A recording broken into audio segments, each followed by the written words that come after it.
Bismillahirrahmanirrahim. So let me share my screen. Screen share हुई भी है.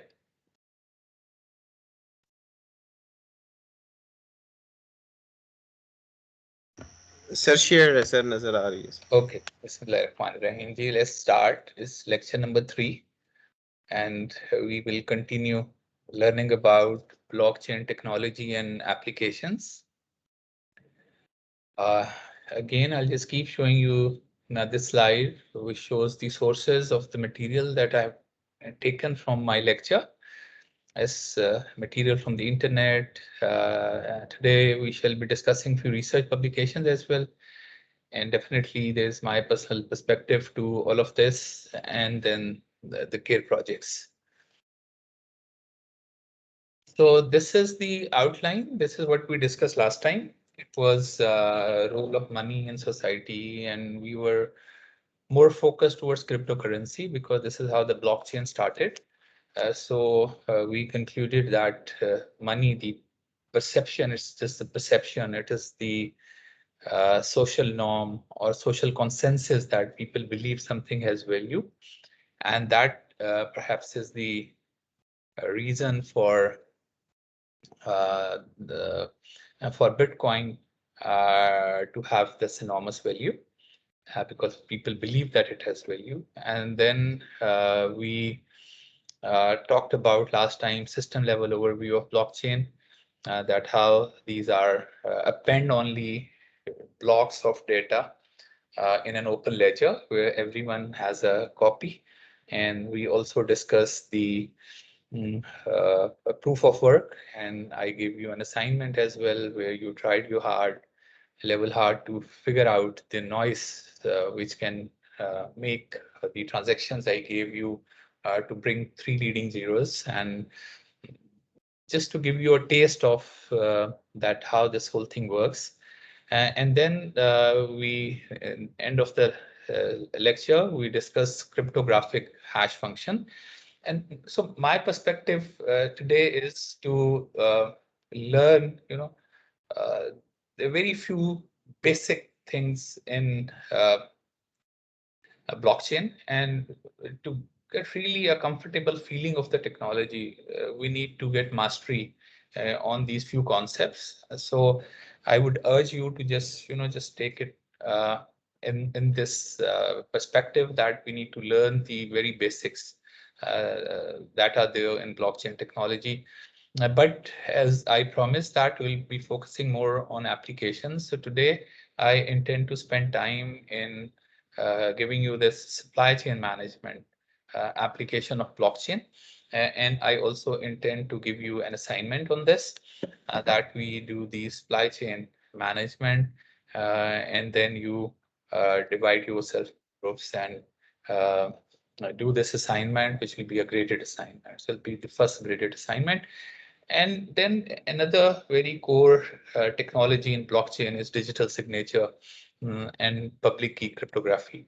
So we'll spend some time today on this, and we'll continue learning these things in the next lecture as well.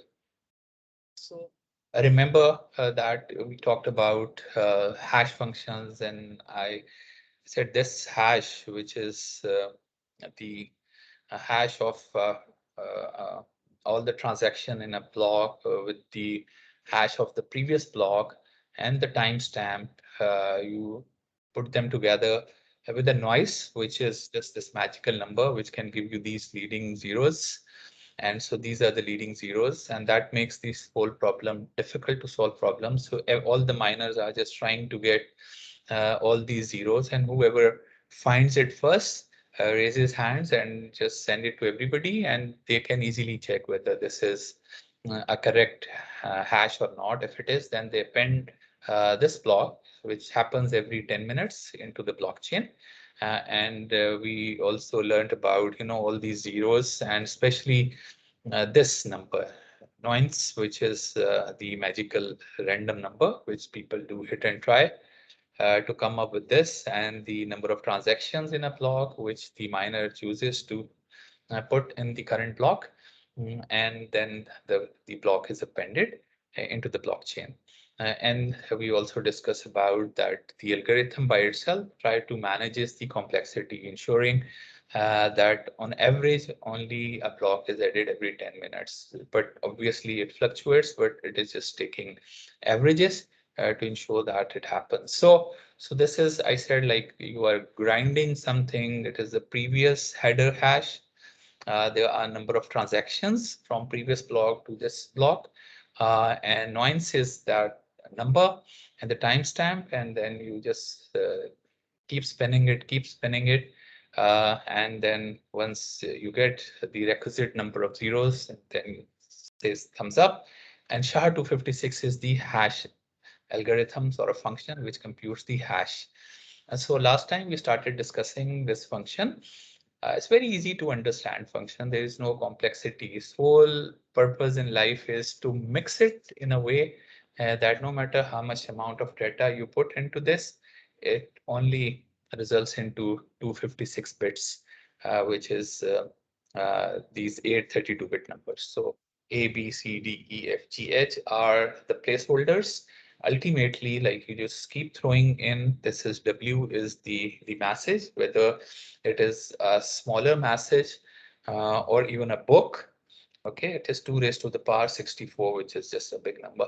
So you just you have the message, so you put 64, actually 1632-bit numbers you feed into every block and run this iteration 64 times. Then you bring another 1632-bit numbers, then spin it and keep whatever is there in A, B, C, D, E, F, G, H in these 32 bit 8 storage elements, and you keep them there. So they are being used again and again and again and again, and then ultimately you have this hash. As you can see here, there is something which says K, which is the key. So it is a fixed key, which is 64 32-bit numbers. So one by one, in first part of the iteration, first key goes here, first 32-bit from the message comes in here. This is called an XOR function. So XOR function is simply if they both the bits are 0, if they are same bits, it gives 0, and if they are different bits, 0 and 1, it gives you 1.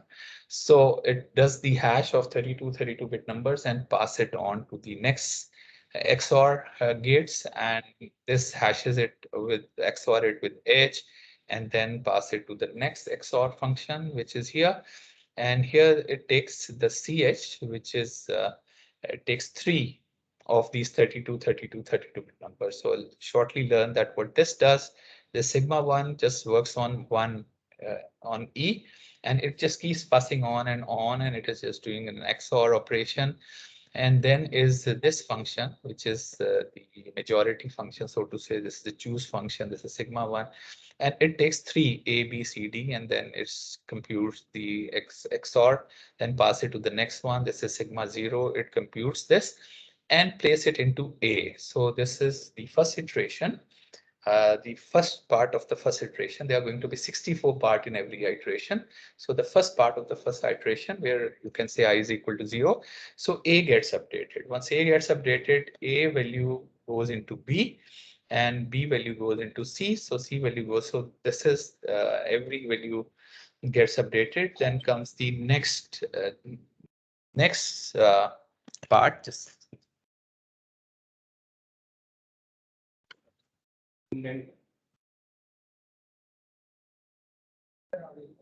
so comes the next part.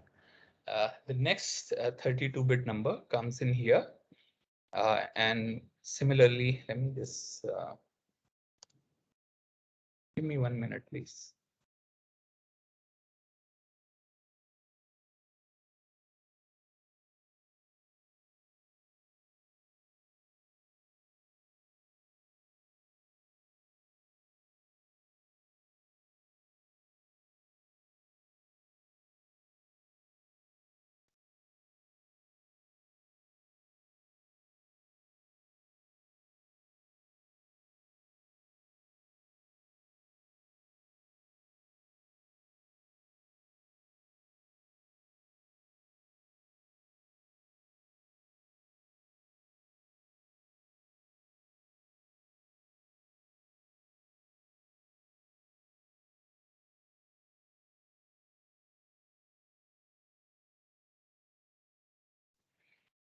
Okay.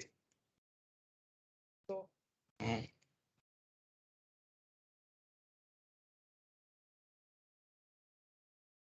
so this is how it works. So this is the choose function. So if you see, the choose function has these three inputs, G, F, and E. And if this X bit 0, this is the G here, is 0, it chooses the Z bit here. And if it is 1, it chooses the Y bit. So it's very simple. Again, it's just trying to randomize these numbers so that you a very little change um, in the input would just cause an avalanche effect, means it's going to change all the bits. So this is the function. It is doing this, that out of these three, it keeps looking every bit of G. And if the bit is 0, it selects the bit of F. If the bit of G is 1, it selects E. So it is this function. What the majority function does is that it looks bit by bit every of these numbers and selects the maximum. Like these twos are zeros, so it selects zeros. If two bits are 1, it will select 1. So bit by bit, it goes read all the values and just update this. So out of this comes a value which is the majority bit in a particular column. So then are the constants, and K are the constants. So it has like 64 of these constants. You may call them a key. And because again, it wants it to be a very random set of numbers. So what it does is it takes cube root of a 64 prime numbers, like 13 is a prime number, 17 is a prime number, 19 is a prime number. So take cube root and then just take the decimal part. So this is the decimal part, drop 2 like it's done here, convert it into binary like it is done here, and then it becomes your one of the constant, one of the keys. So this is how, so this is just once. So because it is just one, so you just have all these 64 32-bit numbers are the keys which will be fed to the hash, the SHA-256 algorithm. So these are those 32-bit numbers. Then is the, let's say, how this whole thing happens. This is where you have an input, maybe just a text in English, maybe a complete book. So let's say just like these three characters A, B, C, they are because you need to apply the bitwise operations. So they are converted into their ASCII values. A is 97 and B is 98 and C is 99. So every key on the keyboard has an ASCII value, which is converted into a number. So this is your message in bits. So you have this message, and then what you do is you need to make it 512 bits wide. So you append a 1 here and then fill in all the zeros, leaving 64 bits aside. And the 64 bits, you put the length of the message. So message could be 2 raised to the power 64 minus 1. So you can have length of the message coming into 64 bits. So they are kept for this. But if there are many blocks, so you have one block, 512 bits, 512 bits, 512 bits, and the last block you got to align it so that you align it to be a 512-bit block. So this is how it happens, that you have these, and these are 24 bits. 8 into 3 are 24. So you put a 1, make it a 25-bit number, and then this just one shows the end of the message, and then you have 448 bits which are to be filled with zeros. So all these zeros. So total number of bits are 448 bits. And once you have 448 bits, then you put the length of the message in the last 64 bits. So this is the length of the message. So now you have a message block. So this is as because it has just one block, and there may be hundreds and thousands of blocks. You put them into the hash or SHA-256. So then comes the message itself. So you have this message.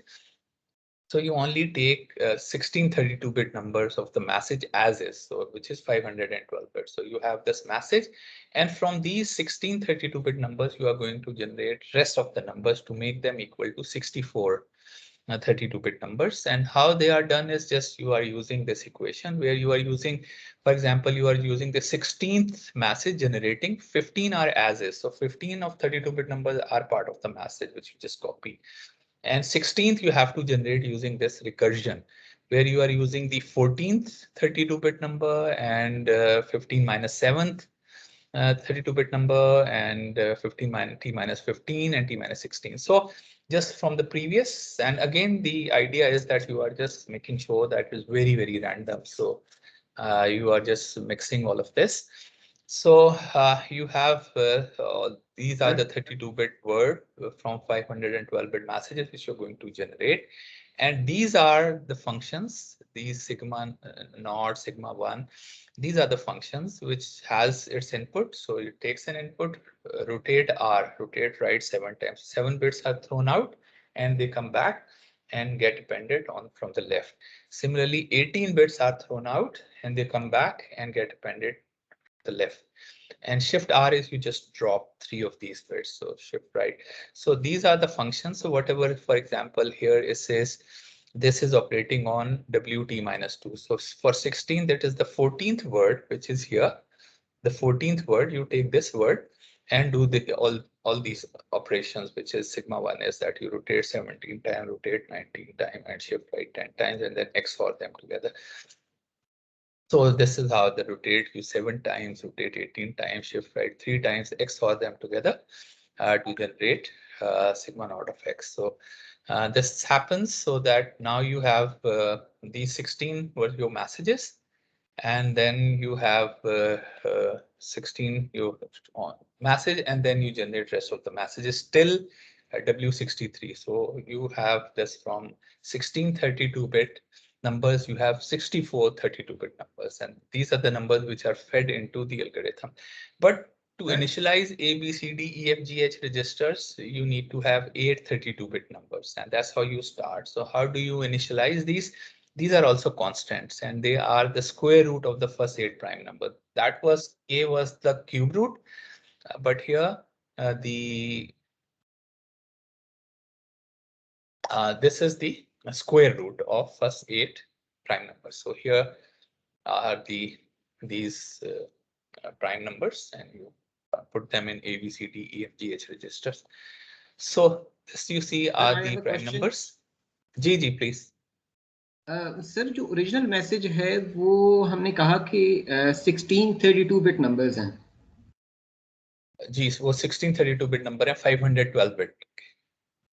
अच्छा, तो एक जो number है that will contain around 1 transaction record, लेकिन bitcoin की chain में तो बहुत सारी ट्रांजैक्शंस हो रही होती हैं, तो एक ब्लॉक तो 10 मिनट के अंदर तो बहुत ज्यादा ट्रांजैक्शंस हो जाएंगी.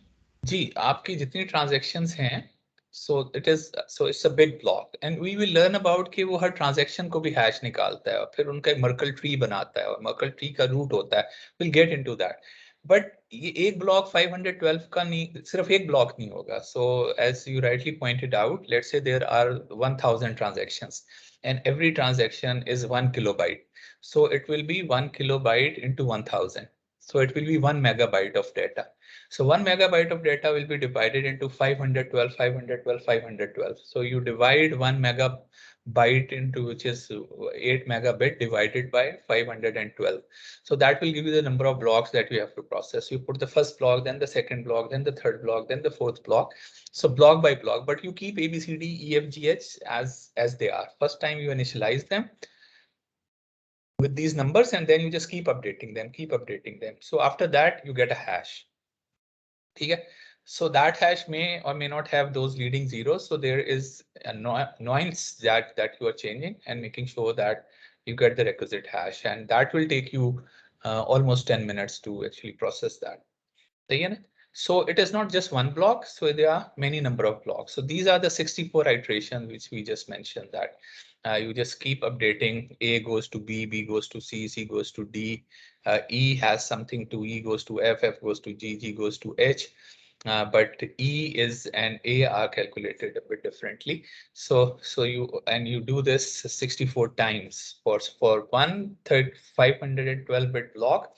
You run these 64 iterations, and then you bring the next 512 bits block, then you bring the next 512 bit blocks. So all the transactions are to be divided into 512 bit blocks, and they are being fed to this so that you compute this hash. So this is where you are bringing in the entire set of transactions split into 512 bit blocks, and each 512 bit blocks is further expanded to become 64 32-bit numbers, and the keys are 64 32-bit number keys, and these are the functions which we have already seen, which is this is choose and sigma 1, and this is majority and sigma naught. So these are the things which you have. So you just keep running this, and end of the day you have a hash and hash of the whole thing. So SHA-256 is going to compress, so to say, into whatever data you put in. A humongous amount of data, or maybe a small amount of data, is just going to crunch that, compress it, and bring something, a number which is unique. Okay. So this is what I wanted to cover, that how the hash SHA-256, but it is so core to blockchain, because not only you need to compute the proof of work, but we will study that for every transaction you have to take a hash of the transaction. So it may be a bigger, so you take a hash of the transaction, and then there are two transactions you take hash, so you create a tree. And then there is the Merkle root, which is the last hash you take, and that also comes as an identifier that this is the Merkle tree root, and we will study that. So this brings me, if anybody has any question on SHA-256, so you may please ask.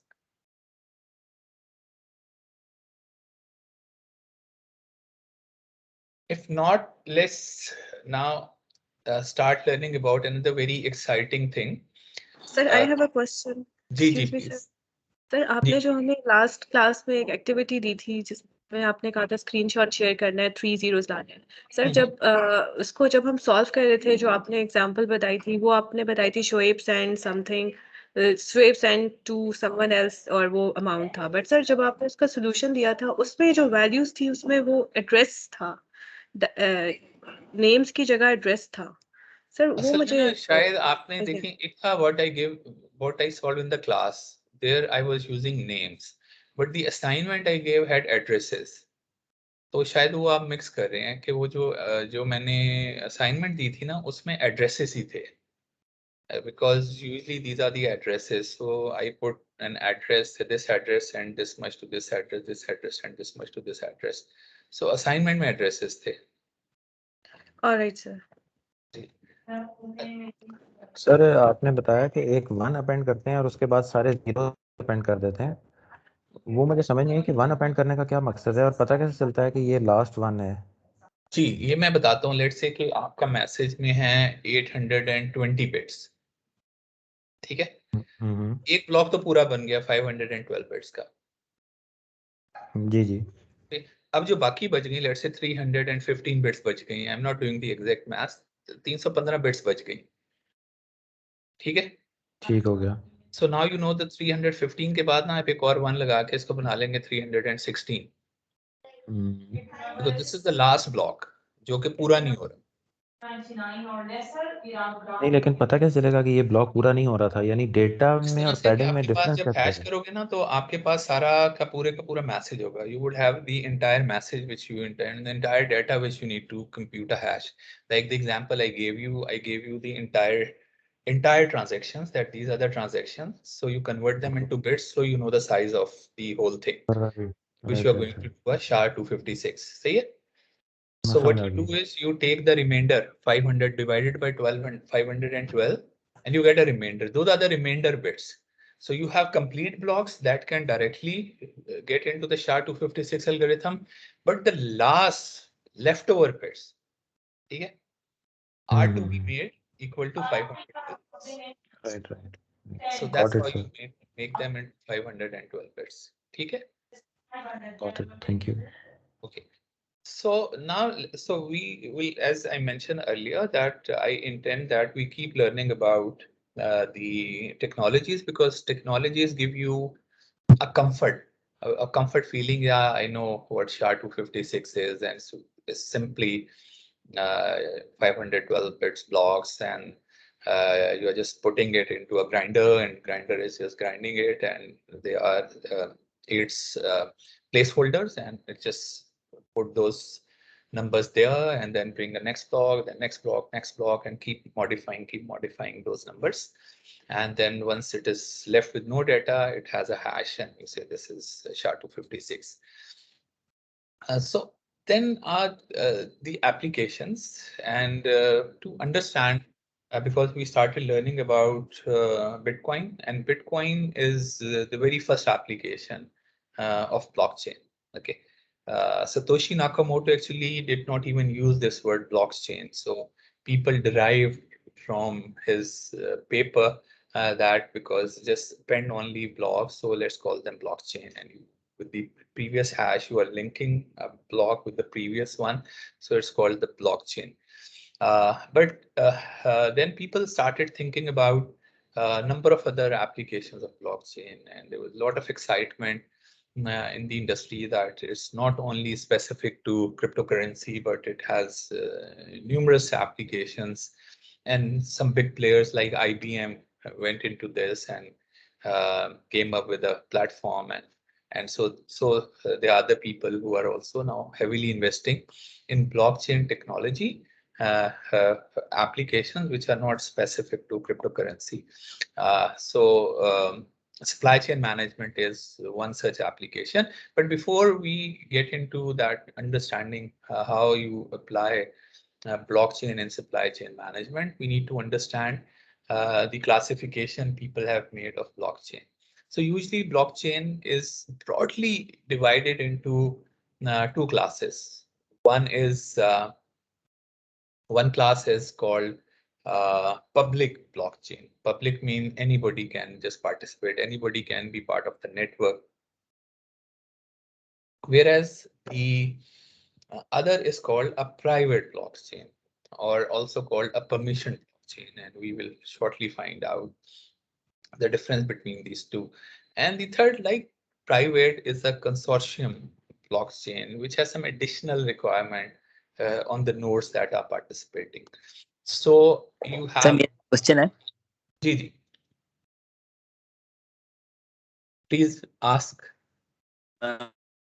Sir भी मेरे एक दोस्त से discussion हो रही थी इस बारे में ब्लॉकचेन के बारे में सर आप मुझे प्लीज ये बता दीजिए कि इसकी और ब्लॉकचेन की और क्या एप्लीकेशंस है बिटकॉइन के अलावा चलिए ये तो हम पूछेंगे आगे लेकिन इसकी और क्या कहाँ पे यूज हो सकती है ब्लॉकचेन जी अभी आज हम इसकी एक एप्लीकेशन देख रहे हैं जो कि सप्लाई चेन मैनेजमेंट है ठीक है so in every class we will try to learn about an application of blockchain सही है ना so today we are going to study application of blockchain in supply chain management और उसको if you have any questions you can ask then so let's find another application of blockchain सही है और उसके लिए मैं explain ये कर रहा था कि because it has many other applications so people have developed or classified blockchain into different categories and one of these categories is the private blockchain and consortium blockchain ठीक है तो private blockchain public blockchain और consortium blockchain ठीक है जिस तरह से यहाँ पे है कि प्लेटफॉर्म में इथेरियम है और बिटकॉइन है these are the public blockchains multi chain है एक which is a private blockchain और इसमें SAP का एक प्लेटफॉर्म है and then hyperledger जो IBM का एक प्लेटफॉर्म है it's a consortium blockchain but these are almost similar like private and consortium blockchain. So public blockchain is also called permissionless blockchain. So anybody can be just part of the network. Okay? So you can just download the software and you become part of the Bitcoin or Ethereum network. So public blockchain, that's the reason it is called permissionless blockchain. You don't need to take any permission to be part of this blockchain. It is open to anyone who wishes to participate as a member of the network. You can become the member and all members have equal privileges that they can access, they can read transactions, they can try adding a block So there is no authentication required, so to say, for reading and writing to the blockchain. And a consensus mechanism, which we learned, assists to the accuracy of the ledger and making sure that only a valid block is added into the blockchain. And that we have learned about the proof of work thing, that this is how the proof of work things works. And then we will also be learning about how a consensus is built. Once somebody says that he has come up with a new blog, then more than 50% people got to agree with this, and then it becomes a new blog. So a consensus mechanism is required. So everybody in the node in a permissionless network has equal privileges. There are peer-to-peer connections, so that you can just, without any third party involvement, you can just transfer your asset from one node to another node. So the second type of blockchain networks are called permission blockchain. Excuse me, sir. Ji sir, जिस तरह वो public में आपने कहा कि हर कोई use कर सकता है और सॉफ्टवेयर डाउनलोड करता है, तो ये जो डिसेंट्रलाइज या सेंट्रलाइज एक्सचेंज है लाइक बाइनेंस, क्या इसको हम एक सॉफ्टवेयर कह सकते हैं? हाँ, ये सारे software, this is the one, they are just pieces of software. Okay. Precisely. Your even digital wallet is also a piece of software. See, na? Correct. Okay. So a limited number of known parties. अब इसमें है कि the only limited number of known parties to protect their business operation against malicious actors while supporting better performance. Permission blockchain जो हैं, there are new standards for representing transactions on a block and new rules to govern the system. So means only permissioned actors can become part of the blockchain. You have your office, for example, in whatever organization you are working.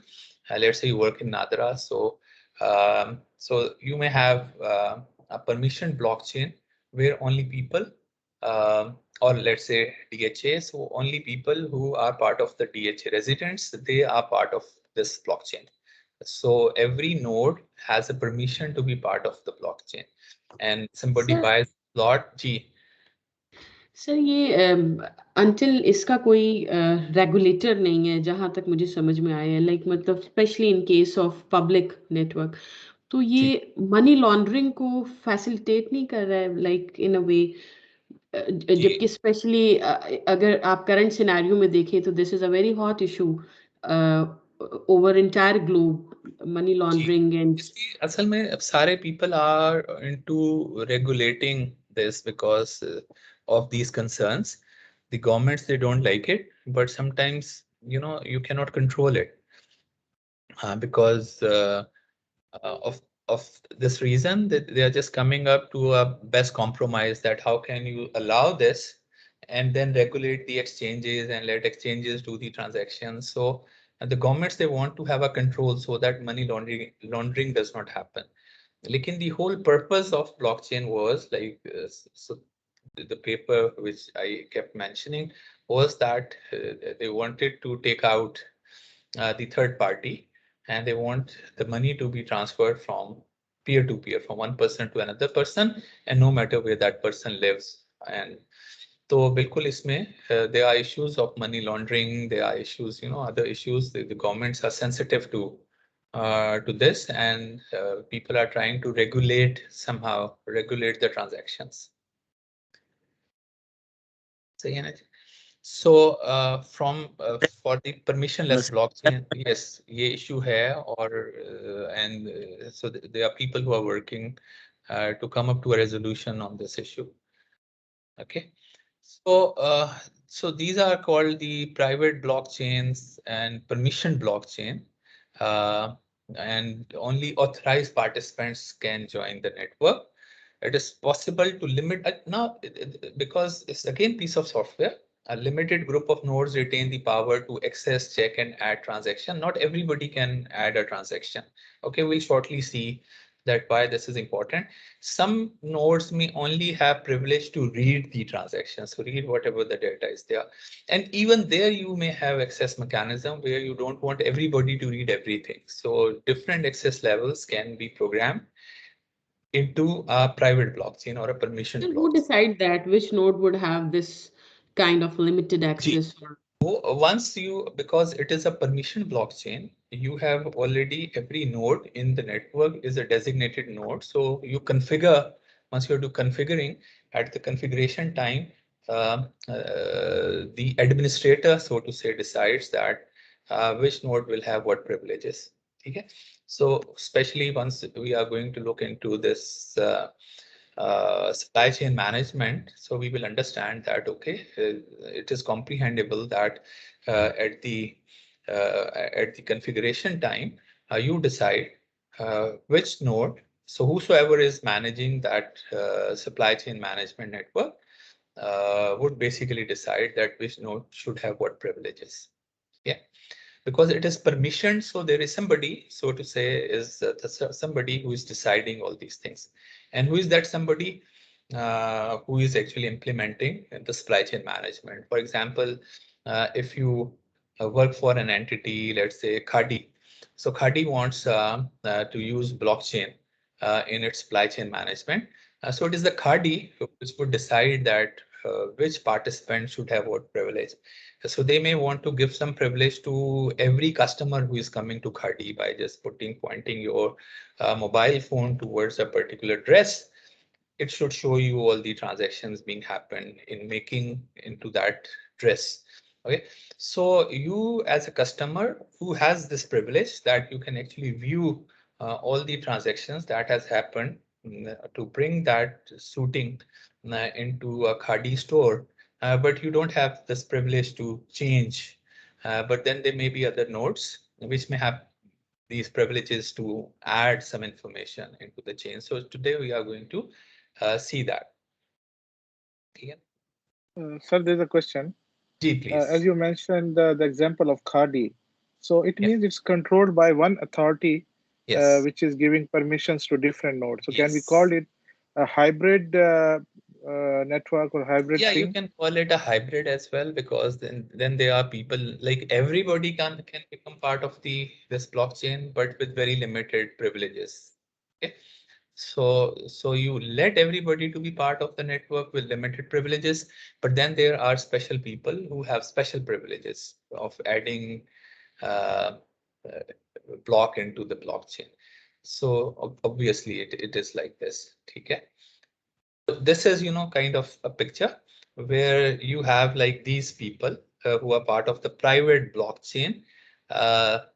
These are permission nodes and privileged nodes, but rest of the people can become part of the network, but they have very limited privileges. So these type of blockchains, because the whole purpose is that you want to bring efficiency, you want to come traceability, you want to come visibility into your supply chain network, so people get comfort, the customer get comfort that what they are buying is actually has all the transaction visible to you. It's a loaf of butter, let's say, and you are buying, and if you could actually see and just think about this visibility that from raw material to its processing to actually this loaf of butter coming to the store and being placed in a refrigerator. And if you have that traceability and visibility available to you, obviously you feel more comfortable in eating and buying that stuff. So that's the point of view. Then there is another, which is kind of a permission blockchain. It is called consortium blockchain.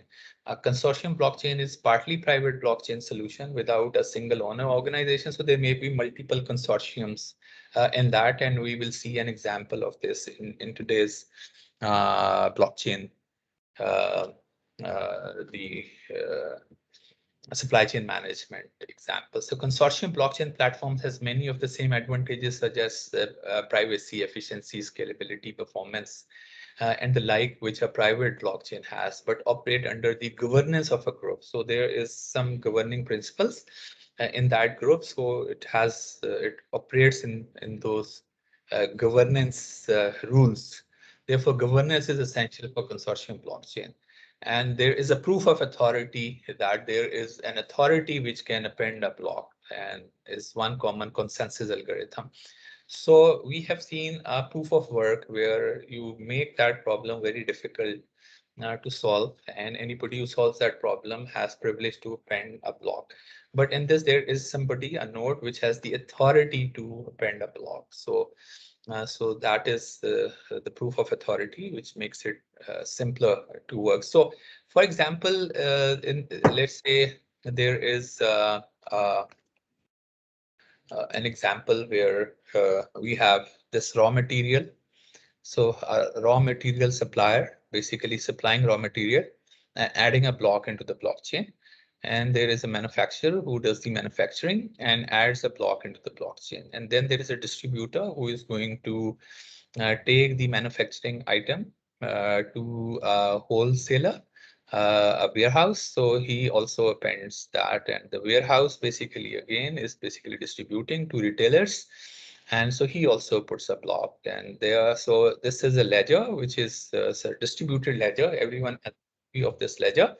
And then there's a customer who buys this and has basically this provision of seeing this whole blockchain blocks of information, which is linked at the thing which I'm going to eat, where it comes from and how is it being processed and distributed. And even then you can add more detail in distribution, whether the temperature was maintained or not. And a regulator may come in, and then you can put IoT nodes, and we put a smart contract also, that anybody violating the contract, okay, and you can bring a bank also. And so you keep bringing different stakeholders in this. For example, this is where you go and buy a burger, and so it starts like the meat coming from somewhere, and so the meat may be coming from even a different country. Like in our case, once we are eating in these fast food restaurants, and so material, some of the eating material is coming from outside the country.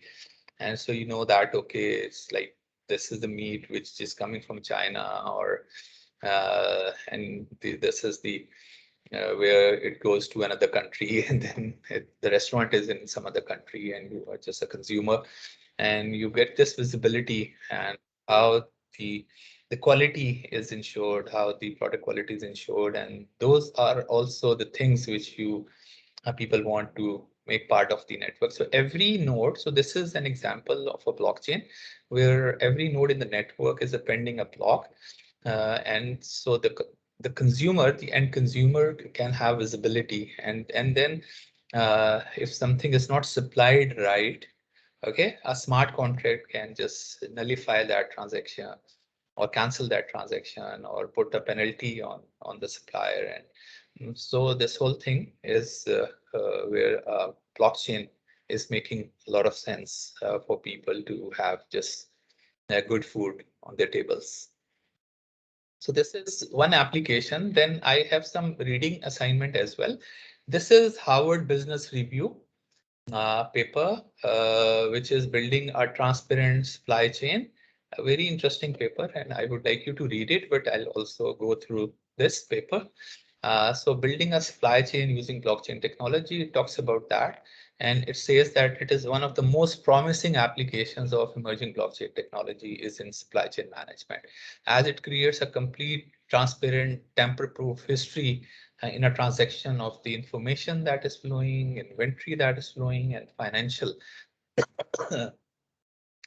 information that is flowing, or actually, and it talks about some major US corporations that are considering blockchain for a supply chain management network. This is a company, a multinational company, Corning, Emerson. So last night I saw all of them. So they're like big multinational companies, Hayward. Sir सारों ने ये start किया है जब ये वो नतूशी चाचा ने 2008 में ये क्रिप्टोग्राफी और ये चीजें दरियाफ्त की, तब से ये ऑर्गेनाइजेशन इस ब्लॉकचेन को यूज कर रहे हैं. ये क्रिप्टोग्राफी वगैरह तो पहले से भी थी ना? नहीं, उस वक्त से नहीं यूज कर रही. It's very recent. Like these things are recently happening, that people are appreciating blockchain technology more and more. And this is something which is very, very current. I'll be showing you the the dates on the things that the way things are happening. So जो आप पढ़ रहे हैं ना, you are just standing at the cutting edge of technology. So to feel like where the cutting edge means this is where the technology stands today. So what you are learning is something which is so fresh, and like one of the application is just last month what the IBM is doing. So ठीक है ना? So this is something very new. So for example, the visibility remains a challenge in large supply chain involving complex transaction. So this is where a simple transaction involving a retailer that sources a product from a supplier and a bank that provides the working capital. So now there is an example in this Harvard review paper. I'll be giving you an example from this paper, which talks about that, okay, there is a supplier and he gets an order, and so he wants to get some working capital from the bank, and bank needs to make sure that actually the supplier has an order and the retailer has placed that order. But in today's, it is difficult because you have to go to the bank and you say you need working capital, you have this order, you have to show the contracts, and it's so complex to arrange a working capital, though you have an order to be filled, and the bank can make money and you can make money and the retailer can get best service. So the transaction involves information flows, inventory flows, and financial flows. So what happens is that now that there are three entities. One is the retailer, okay, and he has some information that he wants to place an order to a supplier. A supplier has an inventory, and or he may or may not have like the order in the inventory, so he wants to get a finance from the bank.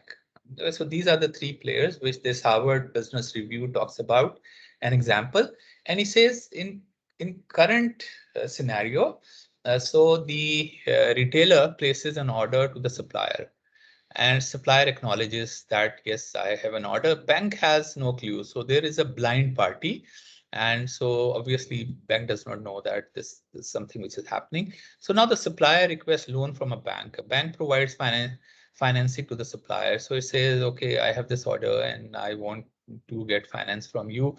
And this retailer has no clue that the supplier is actually going to the bank and asking for the money. So the supplier invoices and shifts merchandise to the retailer. So this transaction, a bank does not know whether the supplier has already gotten money. So it's just waiting for the loan to be returned. And here is the retailer pays supplier for the merchandise. So the retailer now gets the merchandise and pays that, and everything is happening independently. The bank is on the blind part, has no clue that retailer has paid to the supplier, and here the supplier repays bank if he chooses to do that. And the store is clueless that actually he has taken some loan and now he's paying back or becoming a defaulter. And then the retailer returns unsold, or if there is a damage merchandise to supplier. So there may be some conflict arising after that, where the retailer is sending that back to the supplier and supplier is not willing to accept that. And so this is a current scenario. So this Harvard Business Review talks about the blockchain technology getting into that, where once a retailer makes an order, so a chain network starts, and it appends the first block where an order is being placed by a retailer to the supplier, and bank is also part of this now whole network. So there are three parties, and all these three parties are running a blockchain network where everybody has a copy of the ledger or copy of the transaction. So this is what the whole concept of blockchain is, that everyone has a copy of the ledger, copy of the ledger, copy of the ledger. So now anything that is happening, like supplier request loan from the bank, so a transaction is made for that request in the blockchain. And then the store has the visibility, the bank has the visibility, and obviously the supplier has the visibility into that. And then the supplier invoice and ships the merchandise to retailer, again a block is added. So once the retailer pays supplier for the merchandise, this is what is happening. And then this transaction will happen automatically, where the bank will automatically get the loan as soon as the supplier pays back, and the bank gets his loan returned, and the store would also know that the transaction is completed, and then the bank may not have any place for, but it can still have the visibility that what is happening between the two. So the blockchain network, this is how the whole thing of supply chain management, as it used to happen like this, where there was always a blind party to a transaction. Now there's no blind party to the transaction. Gives more visibility, more comfort. G. So is this example of consortium blockchain or private blockchain? This is kind of a consortium which is governed by certain rules. So from public to private to consortium, level of authenticity and reliability is increasing, I feel. Yes, bilkul. Reliability is increasing, traceability is increasing. So all these things are basically improving once you move from traditional supply chain to so in this particular example, as we have seen, the blockchain system eliminates the blind spots. The financial ledgers and enterprise resource planning systems now allow the three parties involved in a simple supply chain transaction to see flow of information, flow of inventory, and flow of money. So this is one of the benefits of supply chain management. So the second use case is even more interesting. Sir, I have a question. Ji, please. Rather suggestion sir, एक तो sir आपने जब ये LinkedIn पे course का brochure डाला था sir, उस पे चेयरमैन नेप्रा ने भी आपको कहा था तौसीफ है फारूकी साहब, आपके दोस्त भी। तो सर उस वक्त पे मैं आइडिया काम कर रहा था, एक मेरे ज़हन में था, जरा डिस्कस थोड़ा सा मैं टाइम लूँगा आपका। तो आपने अभी अथॉरिटी का कहा है, तो हम किस तरह का प्रोजेक्ट देख रहे हैं आपके इस कोर्स में कि कंसेप्चुअलाइजेशन में तो हम कर सकते हैं कि अगर कोई नेप्रा अथॉरिटी हो और तमाम आईपीपीस के साथ, वो इस तरह का एक पेपर मेरे ज़हन में आ रहा है कि अगर हम करें, इस तरह का वर्किंग करें, although it will not be implemented so fast क्योंकि it is cutting edge technology, लेकिन ये है कि वो ट्रांसपेरेंसी और अथॉरिटी के साथ, अथॉरिटी परमिशन करें, लेकिन वो लेजर जो है वो हर कोई पढ़ सके, देख सके, एक्सेसिबल हो हर के पास। तो सर जरा थोड़ा बताएं कि थोड़ा बताइए कि प्रोजेक्ट हम किस साइड पे करेंगे या कैसा करेंगे, वो अभी देखिए मेरा my perspective is that we must, so the whole purpose of this course is that it expands your thinking. So you out of the box, you start thinking out of the box, and in whatever environment you are working, you come with a good example, but we have to reach to that point systematically. So today what I want to give you an assignment is only on supply chain management. Okay? So that you comprehend and you choose by yourself. I would not say okay, you choose this. You choose preferably something for whom the supply chain management is important. It may be something which has a big name, and where, for example, aircraft manufacturing may be an example. The food we eat is an example. Khadi I gave you is an example. So the construction industry itself is an example. So once you think about, you were to select a use case, and then I want you to write at least a 5-page paper, giving your idea, your concept that this is how you want to design your blockchain network, and these are going to be the players, and these are the smart contract and the dimensions of the smart contract. And so after inshallah today's lecture, where we are just considering, I would consider 2 more use cases. First is this IBM, and this is why I said like what we are discussing is just the cutting edge. Okay, and let's discuss this IBM blockchain service for supply chain. And so if you look at the table of contents, IBM is providing you with the service that they say, let us know, and we will come and we will accelerate your journey to business value of blockchain. And then they give you their engagement model. They say they'll basically, in few weeks, they will convert your supply chain management into blockchain-enabled supply chain management, where you will have end-to-end visibility. and which will help you to resolve multi-party dispute, which usually happens in a supply chain management system, that you are not getting something at time, or the quality is not good, or things like that. And then improve contingent labor management, which is involved in supplying of goods. And then it talks about that how IBM does this blockchain service, and then they just motivate you to start your blockchain journey. They give you this example, and this is, I'll give you the link to this paper as well. It is just last month, so once it gets published, so it is just, so that's why I'm telling you this is just cutting edge. These are the things which are just happening now, that the IBM is coming up with a platform for the cars, manufactured cars. So it says in the automobile industry, once a vehicle rolls off the manufacturing line, it enters the supply chain known as finished vehicle logistics.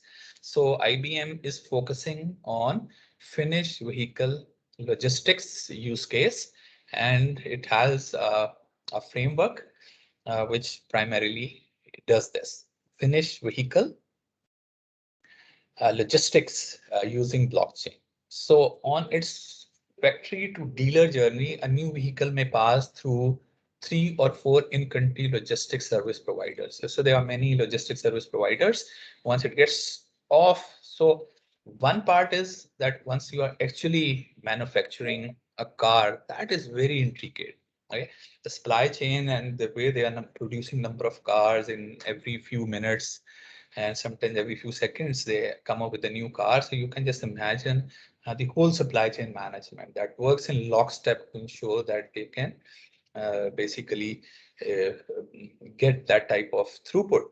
And their supply chain management network is providing them with this throughput, that they are producing these cars with that rate, and that the production of car is a very, very complex phenomena, where the components for a car is coming from hundreds of different vendors, and they got to make sure that all those come in time so that they are placed and then they're producing, and they try not to store too much of inventory, because there's a concept of lean inventory. But that is a very, very complex example. This is a bit simpler example to understand, that this is where a finished car is rolling out from the factory, and then there are very logistics service provider. We'll see who those are, both inland and sea carrier. And then the vehicle has to accompany its paperwork. So IBM blockchain service helps a consortium of European LSPs, which is logistics service provider, establish end-to-end visibility across the supply chain with Venturous. So this is their framework, which is called Venturous, a blockchain-based data sharing platform that creates sustainable value for all stakeholders in the industry. And how it does that? Let's see that. So this Venturous blockchain platform, where employees track and trace accelerators, establishes consortium-based networks, build a production network and a governance strategy, and more about this. So this is, as you can read the date on this, it is the 1st September 2021. So it is that recent, like it's just last month. And they are claiming that Venturous blockchain technology provides commercial customers and manufacturers good visibility into the transportation of cars, trucks, and other vehicles. So this is Venturous digital blockchain platform eliminates the need for spreadsheets to transport and track vehicles. So it is that new that IBM has come up with this solution. And these are some of the properties of this solution. It says all the concerned parties are connected to this blockchain network. The main parties, such as the commercial customers who are actually buying the cars, the manufacturers, and the service providers who are providing this logistics service. For manufacturers, determine what data can be shared with whom. So this is a permission network where not everybody should have like visibility of everything, or maybe they may. But you give visibility to some visibility to all the parties. Each update is encrypted directly in the blockchain and cannot be changed. So once you make a transaction, as we know, it is an append-only block. So once a transaction is made, then you cannot actually change it. Documentation and photos during transport can also be shared. So all the relevant documentation that it is coming out. So there's a clearance of the QA, and then you also take photographs, and every time it is being transported, a photograph is taken so that anything happens to the car and gets recorded, and you have the visibility if you are a customer. This creates enormous efficiency as each transaction only needs to be done once. The location of a vehicle is also known that where it is. So there are sensors, and sensors are continuously pushing data into the block. So it is possible to look back to determine whether in route, for example, or any damage has occurred to the car or not. So there are like manufacturers, the OEMs, original equipment manufacturers. And what even happens here, which gets into the blockchain, is that the car is being manufactured and rolled out. So this is the logistics service provider who takes these cars, which are coming out of the OEM, and then there may be a sea carrier because it has to be taken throughout the world. And so you put with the requisite documentations and rest of the data, load them to a sea carrier. So these from here goes into a compound, and where now there are again logistics service providers who takes these to dealers and fleet owners, and they may be a car rental service who buys like 200 cars, or just a showroom which basically is going to sell this car to car users, and they may just get few of these and they are remarketing.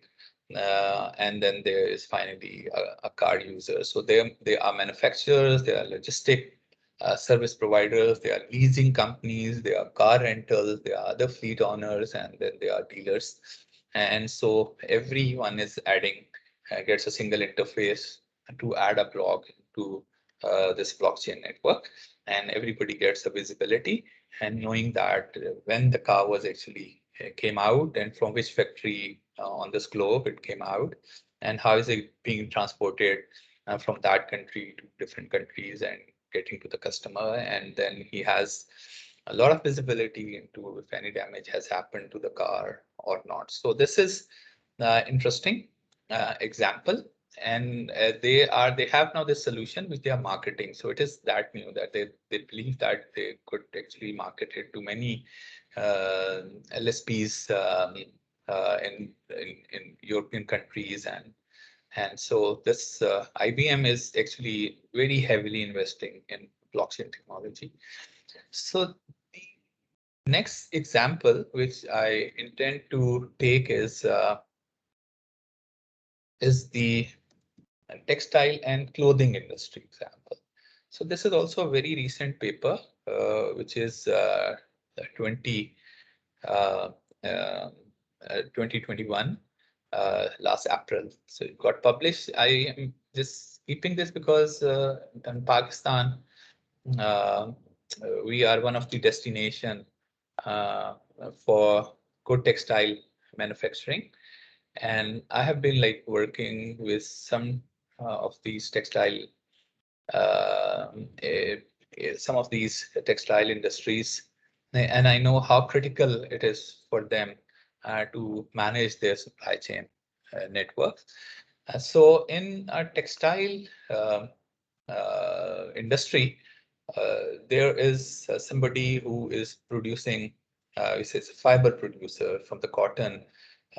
They produce fiber, and from the fiber, yarn manufacturers, this and this may be the same. Give me 1 minute, please. Let's just do a 5-minute break, please. है ना? Sir जरूरी है. जी, let's do a 5 minutes break. Thank you.